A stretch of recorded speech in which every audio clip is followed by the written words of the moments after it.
कुछ दिनों पहले तक पूर्वांचलियों के अपमान पर अरविंद केजरीवाल को घेरने पर तुली बीजेपी अब समझ नहीं पा रही है कि वो किस तरह पूर्वांचलियों के साथ खुद को खड़ा दिखाए और उनके वोट अभी दिल्ली में और बाद में बिहार में हासिल करे।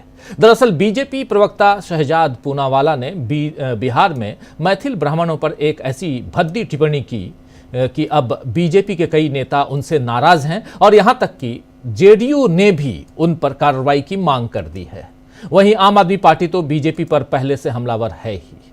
आपको बता दूं कि लोकसभा चुनाव और उसके बाद महाराष्ट्र और हरियाणा में जीतने के बाद बीजेपी अब दिल्ली और बिहार जीतने का दावा भी कर रही है, लेकिन जीतने के लिए वो कैसी तिकड़में लगा रही है, इसका एग्जाम्पल, इसका उदाहरण इस समय दिल्ली से सामने आया है। दिल्ली चुनाव में प्रचार ने जोर पकड़ लिया है। तमाम नेता जो कैंडिडेट्स हैं वो नामांकन दाखिल कर रहे हैं, लेकिन इस बीच ऐसा नजर आ रहा है कि साजिशन दिल्ली चुनाव को दिशा से भटकाने की कोशिशें हो रही हैं और इस कोशिश में बीजेपी ही सेंटर पॉइंट में दिख रही है, यानी केंद्र में दिख रही है। कायदे से दिल्ली या किसी भी राज्य का चुनाव मुद्दों पर होना चाहिए।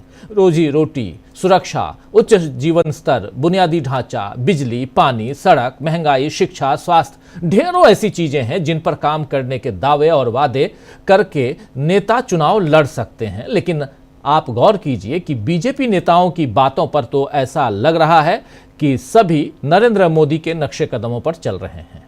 याद कीजिए कि लोकसभा चुनावों में मंगलसूत्र चोरी करने और भैंस खोल कर ले जाने जैसी स्तरहीन बातें नरेंद्र मोदी करते थे और अब दिल्ली चुनाव से पहले रमेश बिधूड़ी ने आतिशी और प्रियंका गांधी पर अभद्र टिप्पणियां की। अब शहजाद पूनावाला भी उसी राह पर चल पड़े हैं।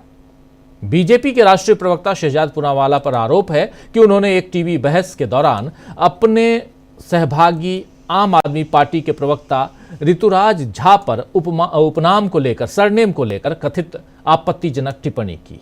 इस बयान पर खुद बीजेपी सांसद मनोज तिवारी ने अपनी पार्टी से पूनावाला पर कार्रवाई करने की मांग की है। हालांकि जिस तरह रमेश बिधूड़ी का नामांकन जोर शोर से दर्ज कराया गया है और उन पर कोई कार्रवाई अभी तक नहीं हुई है, वैसा ही कुछ अब भी अगर हो जाए और शहजाद पूनावाला के साथ भी हो तो कोई आश्चर्य मत कीजिएगा। लेकिन बीजेपी इस मुद्दे पर अब घिर गई है, क्योंकि मनोज तिवारी की कार्रवाई की मांग के बाद अब जेडीयू के राष्ट्रीय प्रवक्ता राजीव रंजन प्रसाद ने कहा है कि नेताओं को जाति, धर्म, संप्रदाय, प्रांत, क्षेत्र, भाषा, इन विषयों पर बोलने में संवेदनशील होना चाहिए। शहजाद पूनावाला से चूक हुई है। जो बयान उन्होंने दिया उससे पूर्वांचल के लोगों में गहरी नाराजगी है। इधर आम आदमी पार्टी के नेता और सांसद संजय सिंह ने इस मुद्दे पर कैसे हमला बोला है, आइए आप खुद सुन लीजिए संजय सिंह की जुबानी। सुनिए जरा। मैथिली ब्राह्मण समाज से आने वाले ऋतुराज झा को भारतीय जनता पार्टी के प्रवक्ता शहजाद पूनावाला ने गालियां दी। मेरे भाइयों, ब्राह्मण समाज से आने वाले मैथिली ब्राह्मण ऋतुराज झा जो हमारे विधायक है, उनको गालियां दिया है बीजेपी ने। उसका भी बदला सूद समेत इसी चुनाव में जमानत जब्त करा के आपको लेना है। सब लोग क्या कर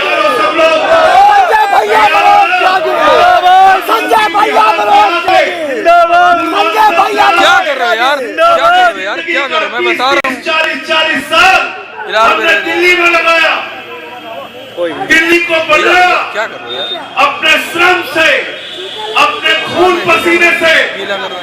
और आज हमको बांग्लादेशी कहा जा रहा है, हमारा नाम कटवाया जा रहा है, हमको रोहिंग्या कहा जा रहा है।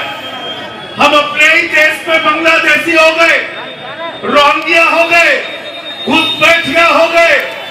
हमारे विधायक को जो पूर्वांचल से आता है, ब्राह्मण समाज से आता है, ऋतुराज झा, उसको कल नेशनल टीवी चैनल पे बैठ के रिपब्लिक भारत पे वो वीडियो आप लोग देख लीजिएगा।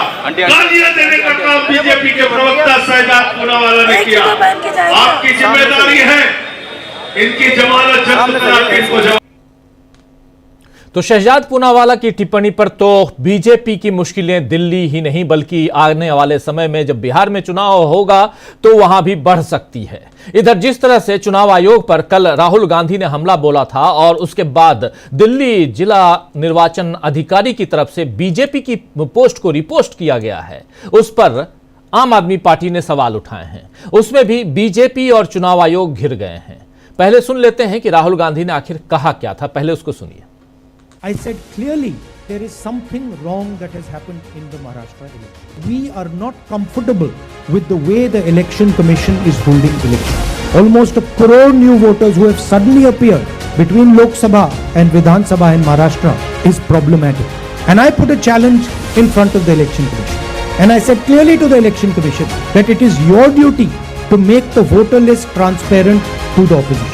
We said clearly we want to see if they were to give us that data, the problem would be solved.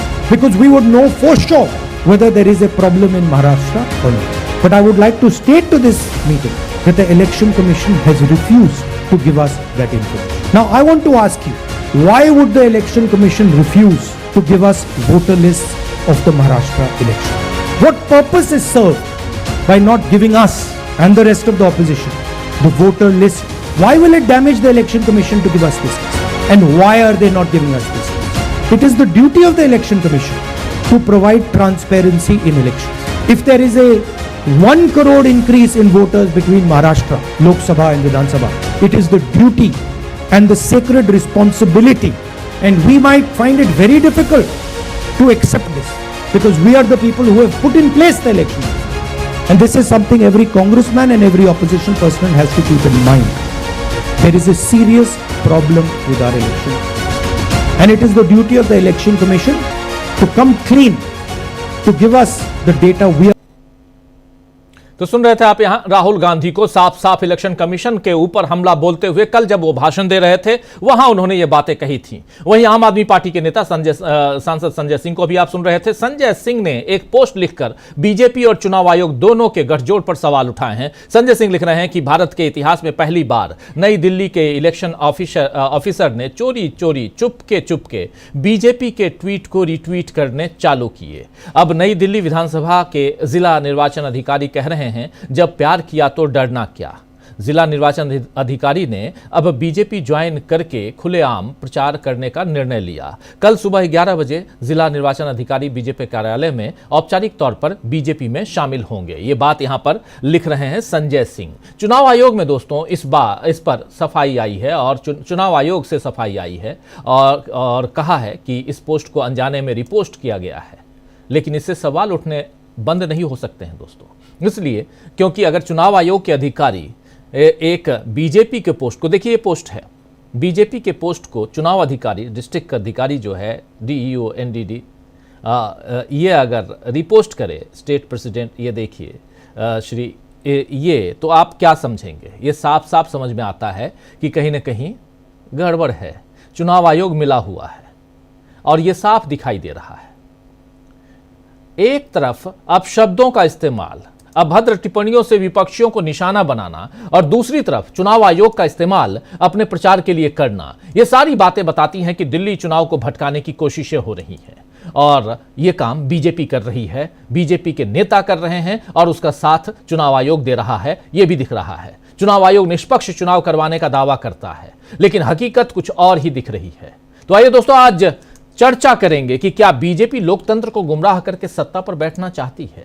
क्या विपक्ष उसकी ये कोशिशें नाकाम होने देगा?